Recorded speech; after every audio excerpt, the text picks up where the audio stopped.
We have group therapy where people get together that have, let's say, a specific problem that they're trying to work out. But from what I've seen, there often appears to be a continuation of that same pain that the participants are wanting to alleviate instead of it ending. What's the cause of that? Why does the pain keep on? If there is continuation of pain, there is continuation of discussion or thought upon that which brought forth pain. It is very common, even without group therapy, to have a bad experience and then continue to think about it. You see, an experience that may last only 5 minutes in your lifetime could be done. You would never need to have bad feeling about it again if you could stop yourself from thinking about it. It is the thought as well as the word or action that brings forth negative emotion.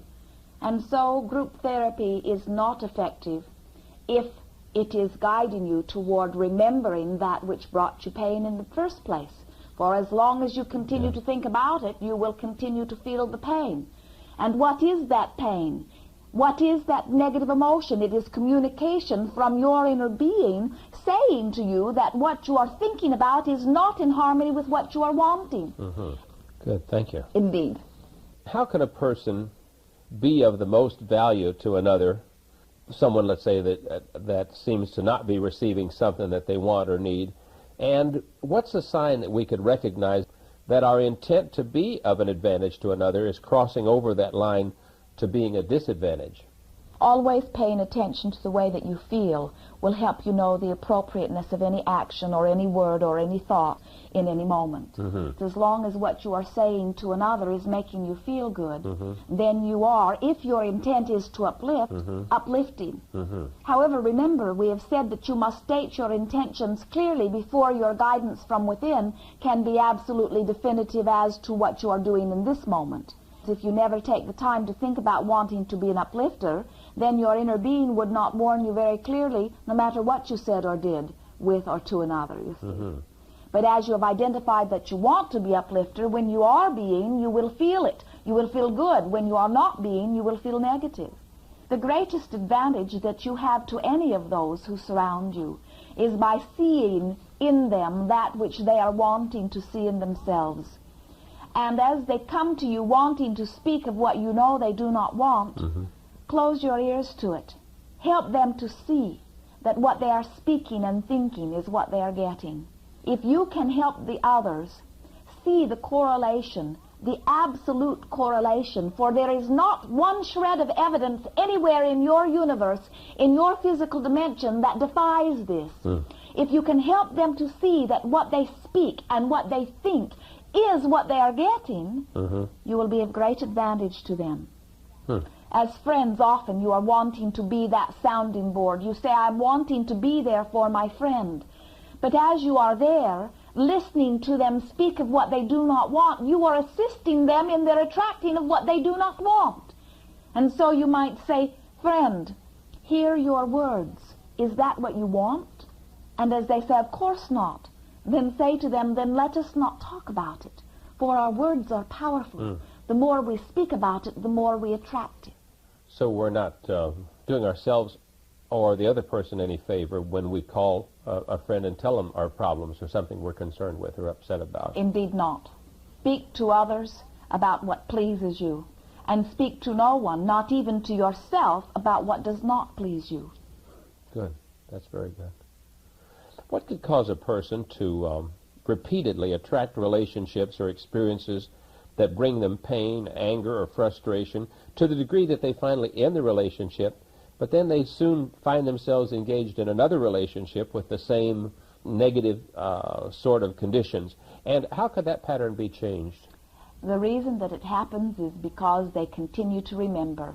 Even though that relationship is gone, they continue to think about it, and by law of attraction, they attract another that is like it. The way to avoid that is to think of what is wanted instead of what is not wanted. Just change the direction of the thought to the wanted. And you do that by paying attention to the way that you feel. You are habit-seeking beings, and there are many patterns of thoughts. You fall into those habitual patterns easily. And so it takes a little bit of effort in the beginning to change a thought. Well, that starts from childhood. In other words, so how much influence do childhood relationships with their parents or with their keepers have on that child's adult life? And are these children doomed to repeat the painful failures or the joyous successes of their parents? They're not doomed to it, although many do it. Yeah, I know. There is a tendency to continue to regurgitate the old thoughts, the old habits, the old ways. And as they do, they create or recreate in their own experience again and again more of the same. You see, life experience is of great value, for through it you become wiser. And sometimes, as you become older, you say, well, if there is one thing I learned from that, it is that I don't want it anymore. And while you say it sometimes in fun, there is great value to recognizing what you do not want. But holding your attention upon what you do not want does not free you from it. Instead, recognizing what you do not want and letting it assist you in focusing upon what you do want, and then thinking about what you do want, is the answer. Everything in your experience comes to you by your invitation of thought and word and action. And so it is a matter of thinking more and more in every day about what you do want, and then using your willpower, if you will, to think about it. All of this conversation we've had regarding this topic, regarding the business of inner being and warning bells and guidance system, could have been shortened to one phrase: seek joy. For as you are seeking that positive emotion, then you will discover very quickly that when you think of what you do want, you do get it. And so there are some who discover, even without the wisdom of an Abraham, that when they give their thought to that which they want, they bring forth the power of the universe in a positive way. There are many who discover it, but there are many more who do not. That would make sense. Since a person doesn't usually, at least consciously, choose their parents or their siblings or their co-students or their in-laws or their co-workers, then how would you suggest that they could continue in those relationships that appear, let's say, inherently disharmonious, and still maintain a positive personal experience? Every experience will be better once you begin looking for things that you want. In other words, have you ever had an experience where you met with someone? It might be someone you know very well. It might be someone you were just meeting. But as you had this encounter, when it was over, you say to another, I do not know why I behaved in that way. That is not who I am. I don't know what came over me. We'll tell you what came over you, the influence or expectation of the other. Because you were not clear about who you are and what you wanted to be, because you were not looking for what you wanted to see, you saw something you did not want to see, and by the power of their influence and by your own lackadaisical attitude, you became that which you are not. Now, our point is this: you may uplift all who interact with you to being harmonious with you if you will look for those points of harmony and focus upon them. For as your friends see you see them, they will show you more of them. We are not saying that it is instantaneous, but as you stop looking for things you don't want and begin looking for things you do want, you will develop a sort of habit. What you will soon find is that those who are inherently not in harmony with you will begin to escape your life experience, while you will begin attracting those who are inherently in harmony with you.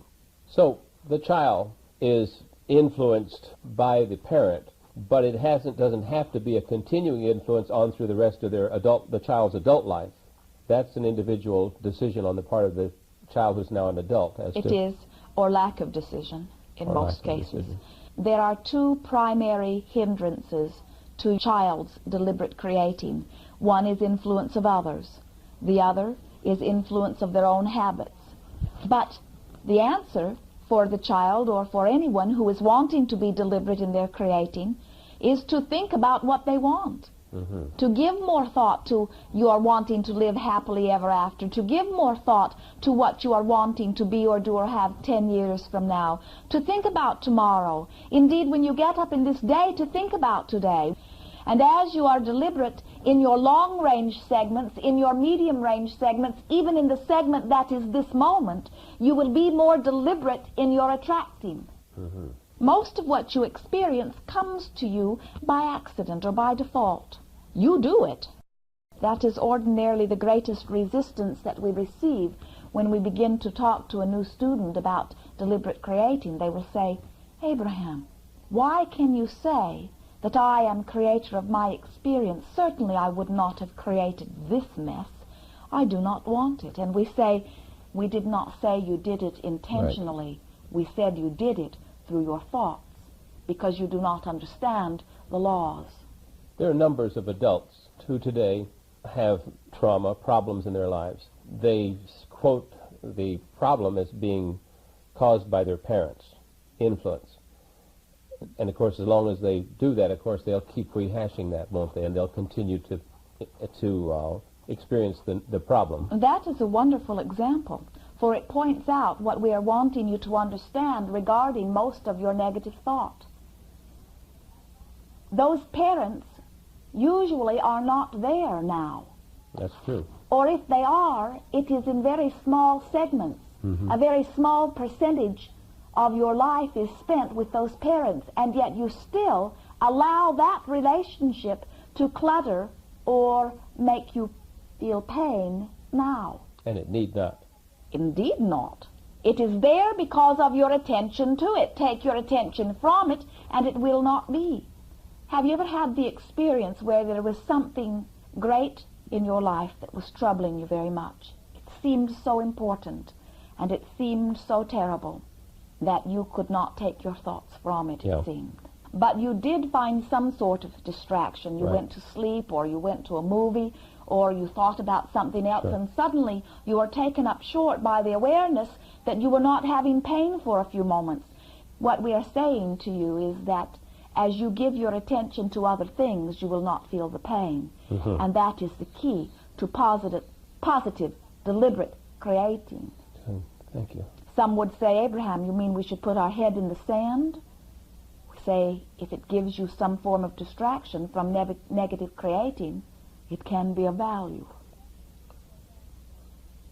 Thank you. If you are sensitive to your warning bells, you will never reach the place of that great despair, for you will avoid focusing upon any little negative to the point that it becomes greater and greater and greater and greater.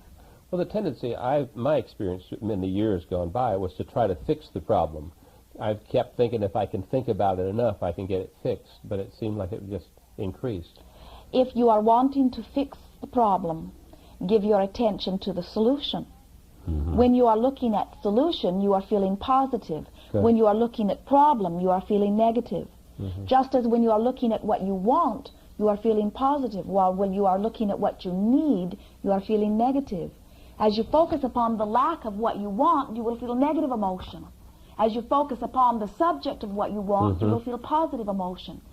It seems almost the same thing. That is why your emotion helps you to know. When you feel good, you are helping. When you feel bad, you are hurting. When you feel good, you are positively creating. When you feel bad, you are negatively creating.